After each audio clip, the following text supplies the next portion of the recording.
En 1954, aun cuando Gregorio Mendel en 1860, era un monje dominico, descubrió las leyes de la herencia mezclando los famosos chícharos, y casi el mundo científico no le hizo caso hasta 1954, cuando ya con el invento del microscopio y toda la tecnología moderna se descubre y se llega a lo más íntimo de las células. La mayor parte de los científicos ateos en Estados Unidos y en Europa abandonaron de una forma repentina y abrupta la famosa teoría de la evolución. Aunque no se hicieron cristianos, ellos honestamente dijeron, después de saber que el ADN impide la evolución, no podemos seguir enseñando eso. Entonces es increíble, ¿verdad?, cómo la ciencia o la pseudociencia ha ido siendo transformada, demostrando que las verdades que parecían que eran verdades hace un siglo, 2 siglos, con el avance del tiempo, la misma ciencia descubren que eran teorías, especulaciones, hipótesis, filosofías, nada más.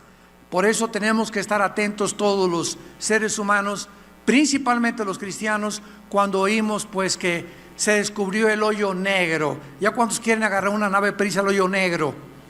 Entonces, cuando no sabemos lo que se encuentra detrás de lo que la ciencia, ya se descubrió agua en la luna o agua en Marte, ya ve, hay agua en Marte, pues no, es que no era agua, pasan 3 o 4 meses, no era agua, nos equivocamos, era esto, era un reflejo, lo que sea. Y así pasa casi siempre en el mundo científico, cuando se adelantan a proclamar supuestos descubrimientos que no han sido probados, porque para que sea científico, ¿qué tiene que ser?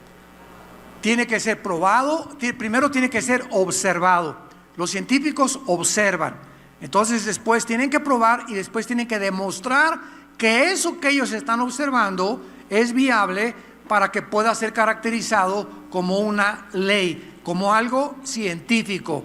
Mientras no se ha demostrado en un laboratorio, a través de probetas, tubos de ensayo, etcétera, etcétera, no puede ser caracterizado como científico, como no lo es la famosa teoría de la evolución, que se sigue enseñando desgraciadamente en la mayor parte de las secundarias, preparatorias y universidades del mundo.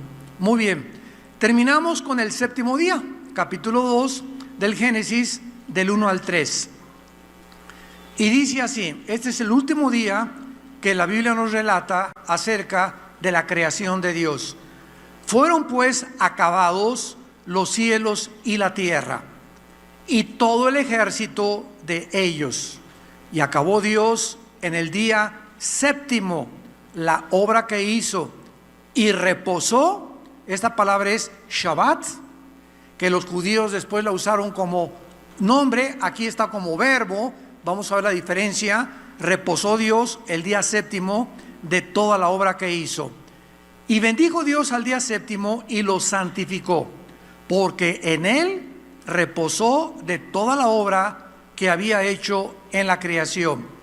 La palabra hebrea que aquí se usa, y vamos a profundizar en esto en esta última conferencia, para reposar es Shabbat, que significa literalmente completar o cesar de trabajar.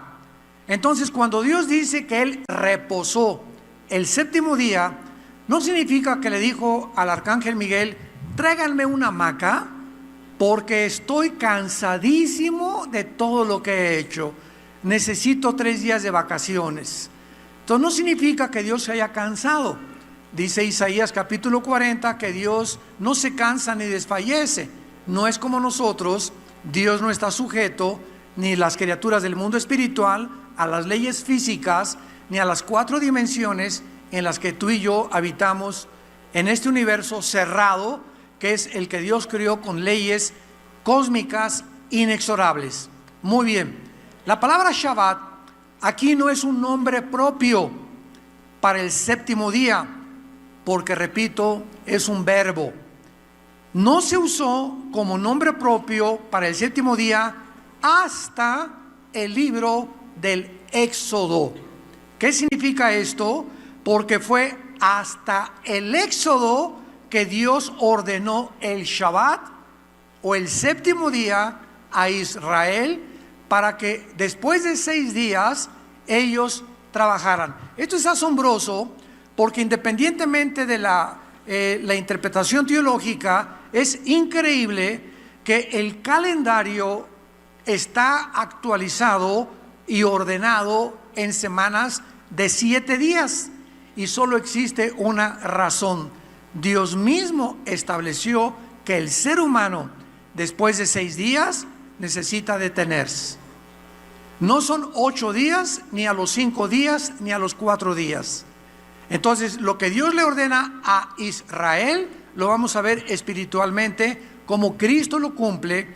Y cuando el cristiano entra al reposo de Dios, ya no es para descansar el sábado, sino que ahora hay gente que nos pregunta, siempre que voy a algún lugar, ¿y ustedes los cristianos por qué no guardan el sábado? Mi respuesta es, oye, te ganamos, nosotros guardamos el sábado, el domingo, el lunes, el martes, el miércoles, el jueves y el viernes. ¿Por qué? Porque lo que era una señal solamente para Israel, para nosotros es espiritual, porque cuando venimos a Cristo hemos descansado en Él. Jesús es nuestro Shabbat. Entonces, cuando vienes a Cristo, descansas de tus obras, descansas de tratar de hacer obras para agradar a Dios. Esta es la diferencia entre la justificación por la fe y los que buscan hacer algo, sacrificarse o cumplir con una religión para que Dios los acepte. Nosotros hemos aceptado en el amado, en lo que Jesús hizo en la cruz. Lo voy a explicar con más detalles más adelante. Muy bien, veamos pues entonces que aunque muchos enseñan el sábado fue ordenado desde la creación, aquí no hay ningún mandamiento para guardar el Shabbat, para guardar el sábado. El mandamiento fue dado hasta el libro del Éxodo, cuando en el monte Sinaí Dios le dio las leyes morales, civiles y ceremoniales a Moisés.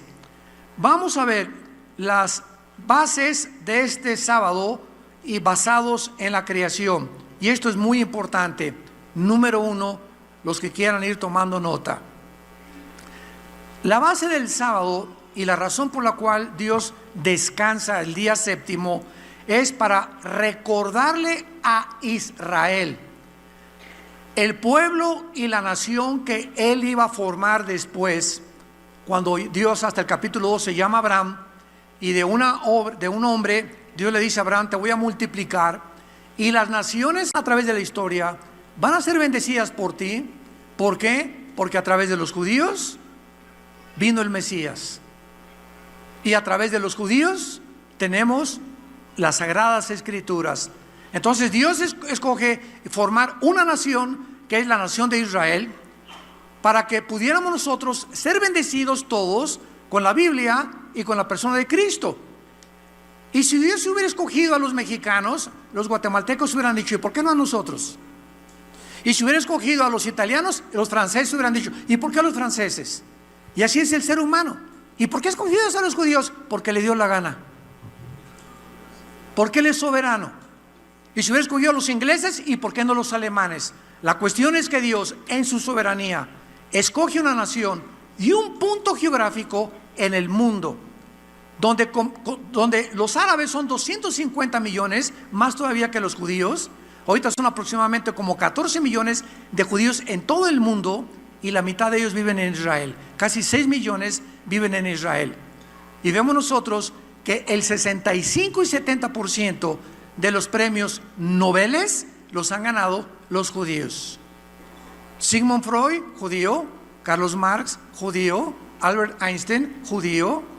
Y podemos hacer una lista interminable de los grandes inventores, de los grandes dramaturgos, de los grandes etcétera, etcétera, que Dios ha escogido un grupo geográfico precisamente para poder bendecir a los demás, no porque sean especiales, ni porque sean mejor que los árabes, ni que los palestinos, ni que los libaneses, porque ante Dios todos somos iguales.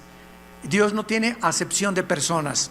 Entonces Dios escoge a Israel en primer lugar para mostrarles que Él es, así como completó la creación, así completará la historia de Israel y la historia de nosotros.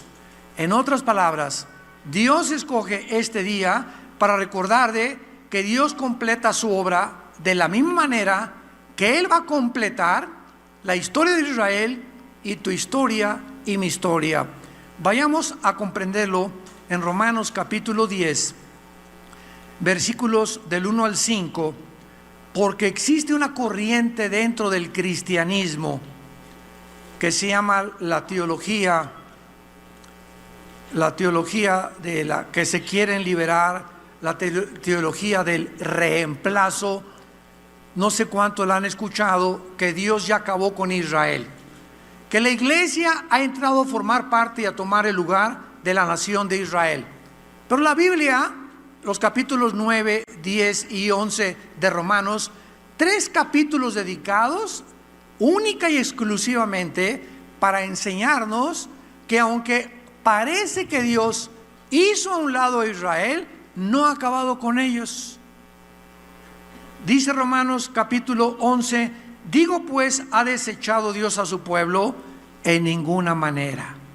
Porque también dice Pablo, yo soy israelita de la descendencia de Abraham, de la tribu de Benjamín. ¿No ha desechado Dios a su pueblo, al cual desde antes conoció? ¿No sabéis qué dice de Elías la Escritura? Cómo invoca a Dios contra Israel diciendo, Señor, a tus profetas han dado muerte, tus altares han sido derribados, y solo yo he quedado, y procuran matarme. Pero, ¿qué dice la divina respuesta? Me he reservado 7,000 hombres que no han doblado la rodilla delante de Baal. Así también, aún en este tiempo, ha quedado un remanente escogido por gracia. Dios usa, Pablo, el Antiguo Testamento para decir que Elías, ¿se acuerdan de la historia de Elías en Primera de Reyes, Segunda de Reyes? Llegó un momento en el que él creía que era el único sobreviviente. Ya mataron a todos, Señor, sin darse cuenta que había 7,000 igual que él. ¿Y cuántos de nosotros muchas veces llegamos a pensar lo mismo, verdad? Ay, Señor, yo soy el único en la escuela que soy cristiano. Yo soy el único en mi familia yo soy el único en mi trabajo. Yo soy el único que... Y sabes una cosa, es que tú no sabes que no eres el único, ni yo tampoco. Hay muchas personas que Dios tiene en todos lados, que son el remanente y que permanecen fieles al Hijo de Dios. Entonces, esto es una prueba indubitable de que Dios no ha acabado con Israel. Versículo 11 y 12. Digo pues, ¿han tropezado los de Israel para que cayeran? En ninguna manera. Pero por su transgresión vino la salvación a los gentiles para provocarles a celos. Y si su transgresión es la riqueza del mundo y su defección la riqueza de los gentiles, ¿cuánto más su plena restauración? Y ya si seguimos leyendo Romanos 11, 25, 26, y cuando Jesucristo venga, todo Israel será salvado. Desde luego los que en ese momento creían en Cristo como el Mesías.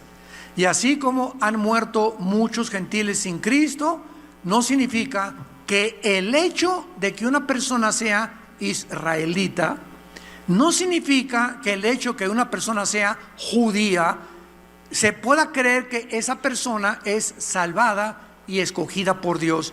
De ninguna manera. Lo explica el capítulo 2 de Romanos. No todo el que nace o es heredero de Abraham, físicamente o genéticamente, tiene la salvación, sino el que ha sido circuncidado en su corazón. Solo los judíos que realmente han creído en Jesucristo, que se les llama ahorita mesiánicos, son los que verdaderamente tienen la salvación. Habrá millones de judíos también que se van a condenar eternamente. Y esta es la razón por la cual ahorita hay movimientos en el mundo mesiánicos, gracias a Dios por ellos. Pero qué triste cuando los cristianos oímos, pues ya el hermano se fue a una iglesia que es como sinagoga, y es como que le están enseñando las raíces hebreas, y es una iglesia mesiánica, y ya se ponen la kipá. Los hermanos de judío tienen la cara que yo de oaxaqueño. y se visten ya como los judíos y quieren a celebrar todo como los judíos y quieren guardar el sábado otra vez, sin entender que el hecho de que tú creas que te quieres regresar o hacerte judío, no lo vas a hacer. Es como hacer un perro gato o un gato perro, porque no puedes cambiar su naturaleza por sus genes. La genética biológicamente nos impide cambiar de género. Si tú tienes el cromosoma Y, eres macho camacho. Si tienes los 2X, eres mujer. Entonces, ¿qué nos hace hombres y qué nos hace mujeres? Los cromosomas. Entonces, si tú tienes el cromosoma X, eres mujer, y si tienes el Y, eres hombre. Las mujeres no tienen el cromosoma Y. Muy bien, en segundo lugar,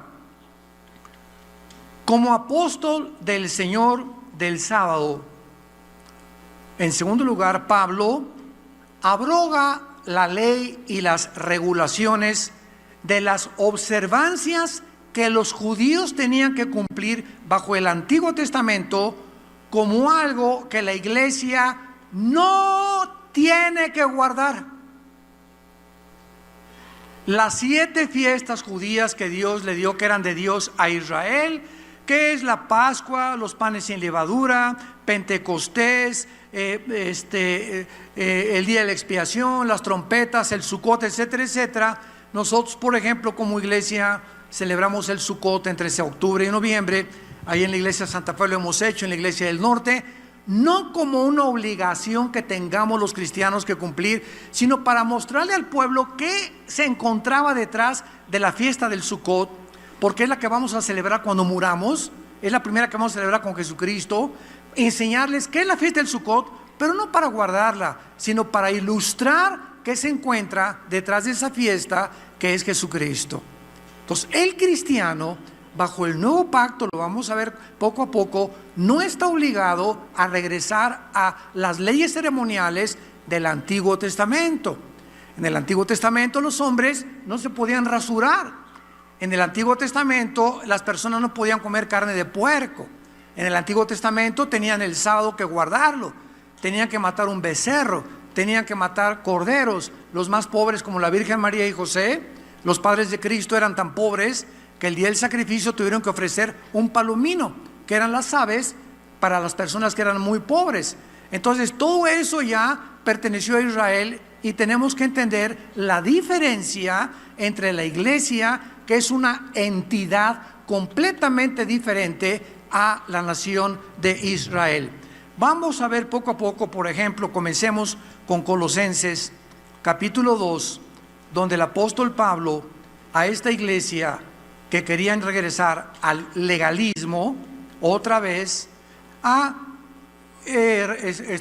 comenzar a dejarse la barba, y los que nos la dejamos no significa porque queremos cumplir la ley de ninguna manera, ¿verdad? O sea, ya no es nada obligatorio para nosotros los cristianos. Dice así Colosenses 2, 16 y 17. Miren lo que dice Pablo a la iglesia: nadie los juzgue ya. No permitas que nadie te juzgue. ¿En qué cosa? En lo que comes o en lo que bebes, más que en las manitas de puerco en vinagreta. No permitas que ya nadie te juzgue.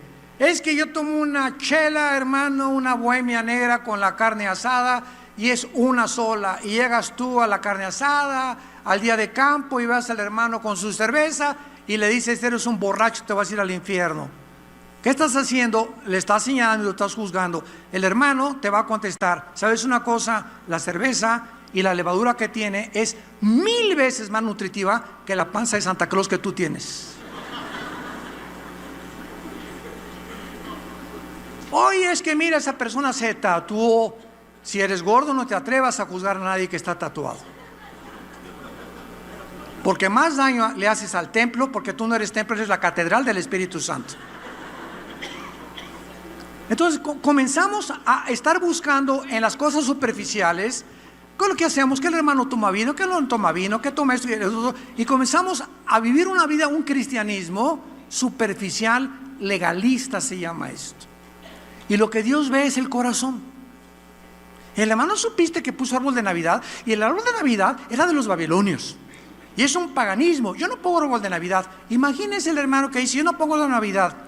Y está en la Navidad, pues fueron a los tacos del jefe, y pues hay un árbol de Navidad, su comidita y todo lo que quieras, ¿verdad? Y con las caras así.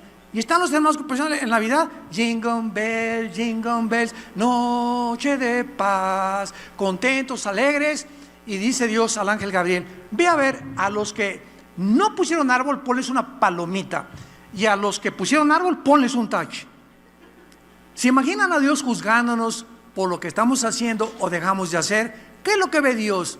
Dice la Biblia, el reino de Dios, Romanos 14, no consiste en bebida, comida, sino en paz y gozo en el Espíritu Santo. Si tú pones tu árbol de Navidad y estás contento y gozoso, es lo que le interesa a Dios. Y si no pones árbol de Navidad y estás con tu jeta de este tamaño y maltratas a tu esposa y eres una persona que durante todos los 11 meses anteriores del año ni siquiera tuviste una relación con el Señor, ¿tú crees que por no poner árbol ya vas a ser más aceptado por Dios que por aquellos que lo pusieron? Lee Romanos 14.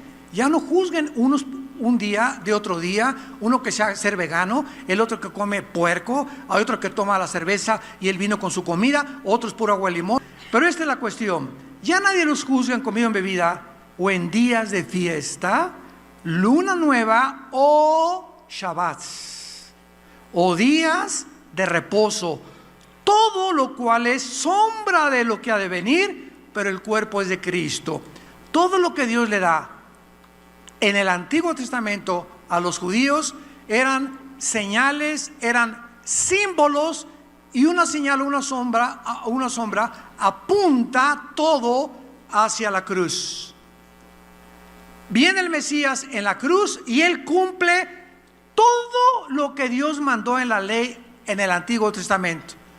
Y lo cumple Cristo en nuestro lugar. Y en ese momento, al cumplir Cristo todo lo que el Antiguo Testamento o los 10 mandamientos mandaba Dios que fueran guardados, Jesús los cumple en nuestro lugar. Y el momento en que tú recibes a Cristo, Dios nos declara ante el tribunal cósmico justos, sin serlo, por gracia. En otras palabras, la Biblia dice en Santiago, si tú fallas en un mandamiento, te haces culpable de los 10. Nadie desde Adán hasta nuestros días, nadie ha cumplido los 10 mandamientos. Pues yo no robo, o que no eres ladrón, pero eres chismoso. Como el joven que se acercó a Cristo, Señor, ¿qué tengo que entrar al cielo, guardar los mandamientos? Los he cumplido todos. ¿Y qué le dice Cristo? Vende todo lo que tienes. Y cuando supo eso, le tocó a Cristo la llaga. Era un avaro. Entonces, había un mandamiento que él no cumplía, que es amar a Dios con todo el corazón. Y en ese momento estamos descalificados. Entonces, para que me entiendan, los 10 mandamientos, síganme con mucho cuidado, eran como una barda, como de 5 metros. Fíjense esta ilustración. Entonces mi papá me dice, Armando, brinca esta barda. No puedo. Tengo que llegar el momento de decirle, papá, yo no puedo por mis propios medios alcanzar la barda y brincarla. Me dice mi papá, eso es lo que te quería enseñar. Ven para acá. Y mi papá se pone y me dice, sobre mis hombros, y ya con la ayuda de él alcanzo la barda. En otras palabras, la barda son los 10 mandamientos. Y nadie ha podido cumplirlos. La pregunta es, oye Dios, si tú sabías que nadie los iba a cumplir, ni podía alcanzar nadie esa altura, ¿para qué la pusiste tan alta? ¿Para qué no los diste? Para que reconocieran que separados de mí, nada pueden hacer. Que cuando yo entre a tu vida, yo los voy a cumplir. Tú eres imposible que los cumplas por tu imperfección. Y yo en lugar de ti los cumplí en una cruz, cumplí toda la ley, y ahora nos es imputada lo que se llama la justificación por la fe. Romanos capítulo 3. Somos declarados justos por Dios, no porque lo seamos, sino porque alguien en nuestro lugar hizo la justicia y cumplió la justicia que nosotros nunca hubiéramos podido cumplir. Por eso la salvación no es por obras, es por gracia. Porque por obras nadie alcanza la barda, Nadie alcanza a cumplir las leyes de Dios. Él tiene que entrar a nuestra vida e imputarnos esa justicia que no es de nosotros. Otro ejemplo es, en el Antiguo Testamento, cuando alguien pecaba, haz de cuenta que el pecado es una mancha en la camisa. Entonces, cuando alguien pecaba, se manchaba la camisa y venía corriendo al altar, ofrecía un sacrificio y en ese momento salía del altar cubierto. Pero ahí estaba la mancha. Solamente el sacrificio cubría los pecados hasta que llegara el Mesías. De la cruz para nuestros días, cuando nosotros pecamos, dice la Biblia, venimos a la cruz y esa mancha no nos deja, sino que ahora Dios la borra. Nunca me acordaré de tus pecados, y nos cubre. Este saco es la justicia de Cristo, y me pongo la justicia de Cristo, y ahora me acerco a Dios, no en mi justicia, no en mis méritos. Señor, ya cumplí tu ley, ya hice un asilo de ancianos, ya hice un orfanatorio, ya le regalé en Navidad dulce a los niños, ya me estoy portando bien. No vengo ante ninguna obra que yo haya hecho a Dios, y cuando me dice Dios, ven como limosnero, déjame que yo te cubra, de ahí en adelante los cristianos somos cubiertos con una justicia que no es de nosotros, es la justicia de Jesús. Pero al vernos Dios con esta justicia,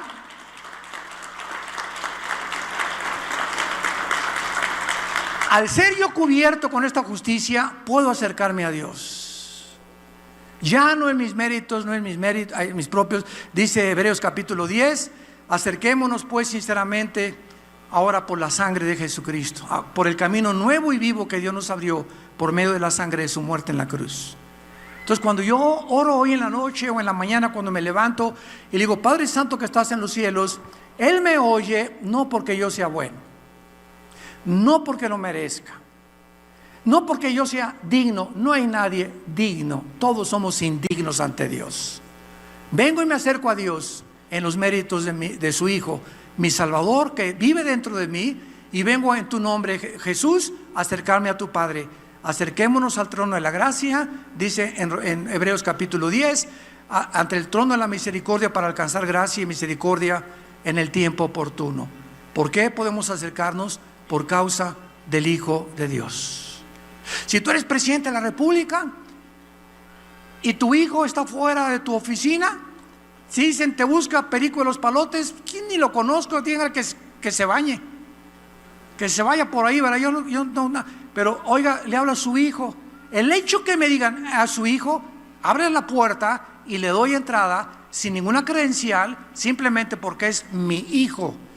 Cuando nosotros venimos a tocarle la puerta a Dios a orar, Él sabe quiénes son sus hijos y quiénes no son sus hijos. Dice la Biblia, Dios no oye a los pecadores, pero Él oye a los que forman parte de su familia, y nos da el privilegio de acercarnos a cualquier momento donde estemos, en el carro, en el Nevado de Toluca, en el metro, en cualquier lado, a través de la oración, y se nos abre la puerta repentina y abiertamente. Le mandamos telegramas a Dios y Él nos oye continuamente, porque es de su agrado que sus hijos se acerquen a Él en oración. ¿Qué privilegio tan grande tenemos? Ya no tenemos que hacer esto o hacer aquello, o cumplir, o irnos de rodillas, o ayunar, o ceremonias. Todas estas cosas eran sombras del antiguo pacto que ya no nos pertenece a nosotros. En tercer lugar, el sábado o el Shabbat fue una señal para Israel que Dios apartó para una relación especial de un pacto con Él. En otras palabras, Dios le da el Shabbat a Israel, el sábado. Guarden el sábado, porque el sábado les va a recordar qué fue lo que yo hice. Vean ustedes Éxodo capítulo 31, versículo 17, donde aparece esta verdad. Éxodo 31, 17. Señal es para siempre entre mí y los hijos de Israel. Nosotros somos hijos directamente en el Nuevo Testamento de Dios. Los hijos de Israel celebrándolo por sus generaciones, por pacto perpetuo. Señales siempre para mí, entre mí y los hijos de Israel, porque en 6 días Jehová hizo los cielos y la tierra, y en el 7º día se hizo y reposó. O sea, Israel, cada Shabbat, de cada 6 días, el 7º día, no hagas nada. No quiero que ni le aprietes el botón de un elevador, ni que partas leña, nada es nada. Lo vas a dedicar a recordar, a leer las Escrituras, la Torá, de lo que yo hice en la creación. Dios quería que perpetuamente los judíos recordaran que en 6 días hizo los cielos y el 7º descansó, por lo cual ellos el 7º día tenían que cesar, como hizo Dios, de trabajar, ya de no hacer nada, para dedicárselo completamente a Dios. Bajo el Nuevo Testamento, los creyentes ya no se reunían el sábado. Bajo el Nuevo Testamento se reunían el primer día de la semana, Sunday. El domingo, que es el primer día de la semana, a partir del pan, a enseñar y estudiar las Escrituras. ¿Por qué? Lo voy a explicar. Cristo resucita el primer día de la semana, el domingo. El Espíritu Santo en Pentecostés, Hechos capítulo 2, viene el día domingo, el primer día de la semana. Y en ese momento los apóstoles entendieron que venía una nueva creación, porque hasta que Jesucristo y el Espíritu Santo entraron al mundo, Dios no volvió a crear nada. Pero dice 2 Corintios 5:17, el que está en Cristo, ¿quién es la nueva creación? Nosotros. Aleluya. Nosotros somos una nueva creación, completamente nueva, que Dios no había hecho antes. Vuelve a crear dentro de nosotros a Jesús, el Espíritu Santo, porque es lo que está siendo creado. Estamos siendo creados, Romanos 8:28, a la imagen del Hijo de Dios. En Gálatas, Pablo le dice a los Gálatas, hasta que Jesús se ha formado dentro de ustedes. Ahora veamos esta verdad. Por ejemplo, Hechos, cuando ya los apóstoles comienzan a reunirse, Hechos 20, versículo 7. El primer día de la semana, ¿cuándo es? El domingo. Reunidos los discípulos para partir el pan, Pablo les enseñaba, habiendo de salir al día siguiente, y alargó el discurso hasta la medianoche. Ya no era el sábado cuando se reunían a partir el pan. Ahora, después de Pentecostés, los apóstoles y discípulos comenzaron a reunirse el día domingo. Pero vamos a confirmar todavía aún más esto que acabamos de leer.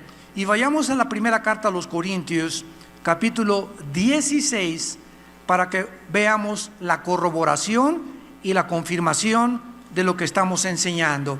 1 Corintios 16, del 1 al 2. En cuanto a la ofrenda para los santos, hagan ustedes también de la manera que les ordené en las iglesias de Galacia. Cada primer día de la semana, o sea, cada domingo, cada uno de vosotros ponga aparte algo, como lo hacemos cada domingo, la ofrenda o el diezmo, según haya prosperado, guardándolo, para que cuando yo llegue no se recojan entonces ofrendas. Ya ahora los apóstoles partían el pan, recogían las ofrendas, todo lo que hacían era el primer día de la semana.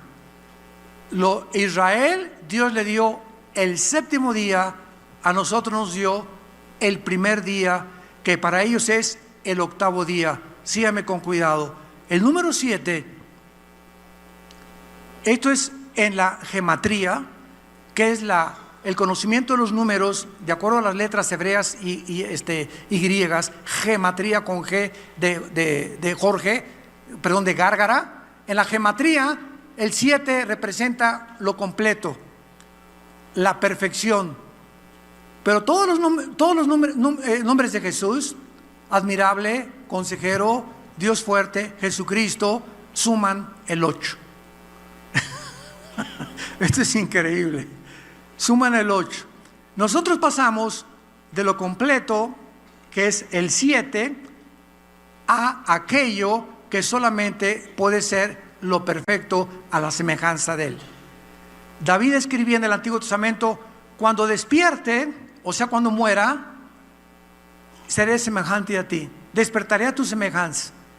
Y ahora que nosotros celebramos el primer día de la semana, que es el octavo para ellos, hemos entrado a la perfección con Cristo en nuestra vida. El hombre sin Jesús es un ser humano incompleto. No podrás jamás llegar al final de la meta del propósito de tu vida sin Jesucristo en tu corazón, porque Él ha venido precisamente a mostrarnos estas grandes verdades. En quinto lugar, en el libro de los Hebreos encontramos la expresión precisamente del Shabbat a la iglesia, interpretándonos el Espíritu Santo lo que significa el sábado para nosotros los cristianos. Hebreos capítulo 4. Temamos pues, no sea que permaneciendo aún la promesa de entrar en el Shabbat, que aquí se tradujo el catapausis o el descanso, alguno de ustedes parezca no haberlo alcanzado. Porque también a nosotros se nos ha anunciado la buena nueva como a ellos, pero no les aprovechó el oír la palabra por no ir acompañada de fe en los que lo oyeron. Pero los que hemos creído hemos entrado en donde. Los que hemos creído hemos entrado en el reposo de Dios, en el descanso de Dios. ¿Qué es lo que nos hace descansar de esa conciencia que nos atormentaba? Y hermano, pues usted no sabe lo que yo fui. He abortado 7 niños. He matado 25 personas. Me dicen que fui el borracho, parrandero, jugador de Metepec. Me decían la leona, hermano, de Peralvillo. Usted no sabe que yo fui el máximo capo de capos y el traficante más grande que existe en el mundo de drogas. ¿Usted cree? Esto que estoy diciéndoles a ustedes es el testimonio de quienes creen. Cuando fuimos a las prisiones, ahora ya no tengo tiempo de ir, pero tenemos un ministerio en México que va a Santa Marta, Catitla, vamos al Moloya cuando nos permiten cada 2 o 3 meses, y en la cárcel de mujeres encontramos, al compartir estos mensajes, estos testimonios. ¿Usted cree, como me dijo un muchacho en 1987 en Santa Marta, Catitla, que después de que prediqué se acercó conmigo llorando y me dice: pastor, yo soy una persona y le quiero confesarlo a usted, soy un asesino. Estoy aquí, me dijo, en la cárcel porque en el periférico, yendo hacia Ciudad Satélite, alguien se me atravesó y le di 2 balazos con mi 38, y por ese crimen estoy pagando 15 años en Santa Marta, Catitla, pero yo debo antes de eso a 25 más. Antes de ese crimen, a los 14 años maté por primera vez a una persona. A los 15 yo era asesino sueldo de un político en Veracruz. Y después me convertí en un asalariado, en un sicario, donde comencé a cobrar por cada persona y me pagaban de 30 a 50 mil pesos por cada persona que yo mataba. Y por esos 25 crímenes y porque yo estoy aquí, ¿usted cree que Cristo me pueda perdonar? ¿Saben qué le contesté? La sangre de Cristo nos limpia de toda maldad.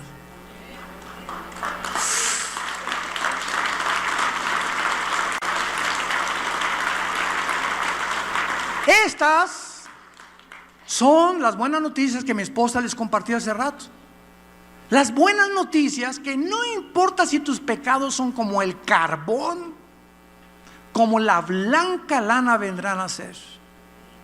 Y cuando uno oye este mensaje, que no importa lo que tú hayas hecho, hay perdón en la cruz, a las que hayas abortado, cuántos divorcios tengas, en la cruz, Cristo, lo que tú tenías que pagar por todos esos 25 crímenes, le dije a este hombre, Él los pagó en la cruz por ti. Y las buenas noticias es que si tú le aceptas como tu Señor, Dios te ve como si nunca hubieras pecado. Casi se desmaya de oír esta buenísima noticia. ¿Cómo es posible?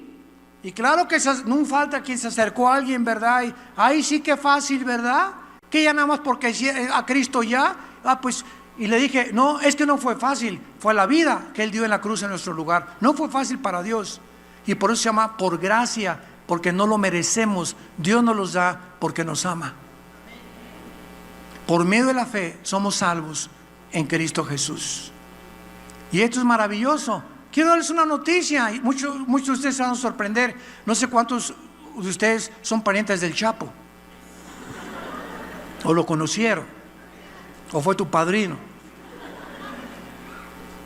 Este hombre, conocido como el más grande traficante de todos los tiempos en los últimos años, está finalmente en una cárcel de Chicago purgando una pena de pena perpetua. Su mamá, para los que no están informados, la mamá de él es cristiana, apostólica, hace más de 35 años. Y él hace muchos años le mandó construir una iglesia a su mamá. Y su mamá no ha dejado de orar todos los días por él. Ahora, muy bien, mientras él estuviera en la posición en la que está, era muy difícil que él recibiera a Cristo. Vean lo que hizo Dios, es un acto de misericordia. Pero ahora que él ya está en una celda de 4 por 3 metros, encerrado para toda su vida hasta que se muera, ahí en Estados Unidos hay una ley que todos los presos necesitan leer la Biblia. Y en Estados Unidos se les permite a los pastores cada semana ir con los presos, leerles la Biblia, y el único libro que les regalan a los de máxima seguridad es la Biblia nada más. Pues él la comenzó a leer y quiero comunicarles que aceptó a Cristo como su Señor y Salvador.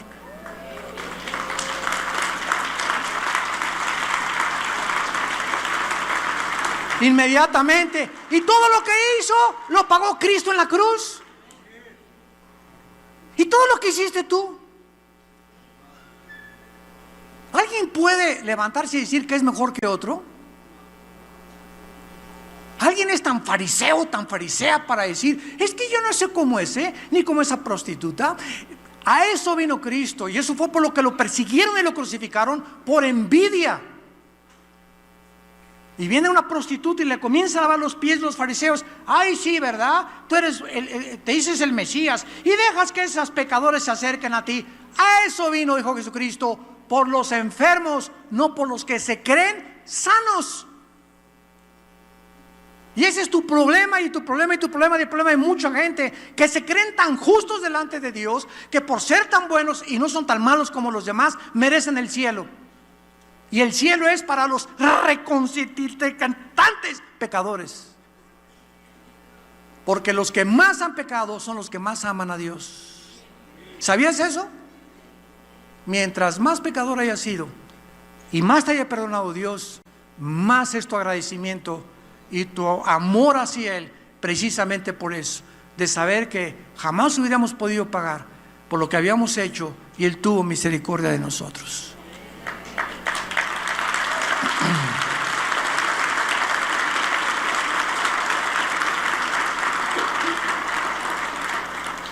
Y finalmente, Iglesia de Dios, damas y caballeros que nos visitan, la principal idea del día de reposo para los cristianos es triple para terminar. Número 1, tener un día de descanso después de 6 días para trabajar. La ciencia, los nutriólogos, los coaches de ejercicios están completamente de acuerdo que el ser humano que no hace ejercicio, que no descansa un día por lo menos a la semana, no va a llegar al rapto.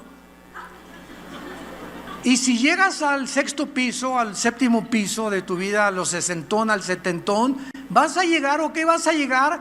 Pero amargado, vas a con problemas de insuficiencia cardíaca, cardiovasculares, problemas de estrés, problemas de circulación. Vas a llegar como un vegetal que te tiene que cuidar, y ahí te vas a acordar por qué abandonaste a tu esposa cuando tú tenías 50 años. Y ahí es cuando nos damos cuenta cuánto necesitamos a una mujer a nuestro lado y cuánto ellas necesitan también a un hombre a su lado. Pero mientras tenemos los 40, los 50, por acá el quinto aire, ¿verdad? El sexto aire que les da a muchos, etcétera, etcétera. Y no, pues me voy con una muchachona más joven, etcétera, etcétera. Cuando veo a todas las muchachas más guapas que mi esposa, etcétera, etcétera. Nos arrepentimos algún día porque Dios nos está viendo y Él juzga de acuerdo a nuestras obras. Necesitamos descansar.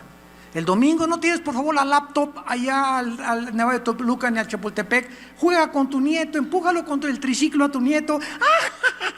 Ríete con tu nieto, disfruta, llévalo a comer helado. A tu esposa, te vas a Acapulco, es descanso, es el mar. Y ahí están muchos que me dicen: no, yo a mi esposo hasta el domingo, es que es tan inteligente y tan cumplido que hasta el domingo trabaja. Es un bruto, le contesto a la esposa. Qué triste que ni siquiera han entendido que necesitamos física y mentalmente este día. En segundo lugar, entrar al reposo de Dios es entrar al reposo de nuestras aflicciones y tribulaciones. Primera de Pedro 5:7, echando toda nuestra ansiedad sobre Él, porque Él tiene cuidado de nosotros. El cristiano es la persona. Yo llego a mi casa, ustedes no se imaginan, no tienen ni idea de lo que mi esposo y yo atravesamos cada semana. Tantas responsabilidades: misioneros, iglesias, pastores, familias de los pastores, hijos de los pastores, administración, choferes, secretarias, etcétera, misioneros, etcétera, etcétera. Y muchas veces llegamos, ¿verdad? Así, yo casi así me acuesto ahí junto a mi cama con mi cojín a orar y a echarle todas las ansiedades, todo lo que yo sé que no está en mis manos resolverlo porque no soy Dios, y descanso en eso. Padre, te lo digo todos los días: gracias a Dios que yo no soy tú. Y te dejo a ti todas mis cargas, mi hijo, el problema de toda iglesia. Tú, Señor, lo entrego. He hecho todo aquello, pero no me puedo acostar con ansiedad. ¿Por qué? Porque me hace mal, nos hace mal. No puedo levantarme como león enjaulado a las 12 de la noche. Échame un tequila. Pásame los Raleigh. O pásame un toque de mota. Buscar anestésicos para evadirnos de la realidad. No podemos vivir esa vida. Dios ha venido a darnos descanso. Vengan a mí todos ustedes, los que están trabajados y cargados. ¿Quién no está trabajado? ¿Quién no está cargado? Tantos problemas, el mundo, y que la guerra, que Venezuela, y que Putin, y que el petróleo, y que Estados Unidos, y que México, y que las ideologías. Estamos, como decía mi esposa hace unos momentos, rodeados de malas noticias. Y si tú tienes en tu mente todo esto, nos oprime, nos hace daño. Y tenemos que llegar todos los días a la cruz a dejar todo eso. Señor, tú encárgate de todo. Quiero amanecer como un angelito. Mañana a lo mejor ni amanecemos. Eso es lo que Dios quiere, que entremos a su reposo. Y los que no han entrado, como dice Hebreos 4, es porque no han creído, no creen que hay un reposo viniendo a la cruz. Y en tercer y último lugar, no estar sujeto a las celebraciones del Estado de Israel, que ahorita continúan ellos con sus fiestas judías. Ya no tenemos por qué celebrar la Pascua, ni celebrar los panes sin levadura, ni los primeros frutos, ni Pentecostés, ni el Rosh Hashanah, ni las trompetas, ni el Yom Kippur, ni la expiación, ni el Sukkot, ni los tabernáculos, porque ya no es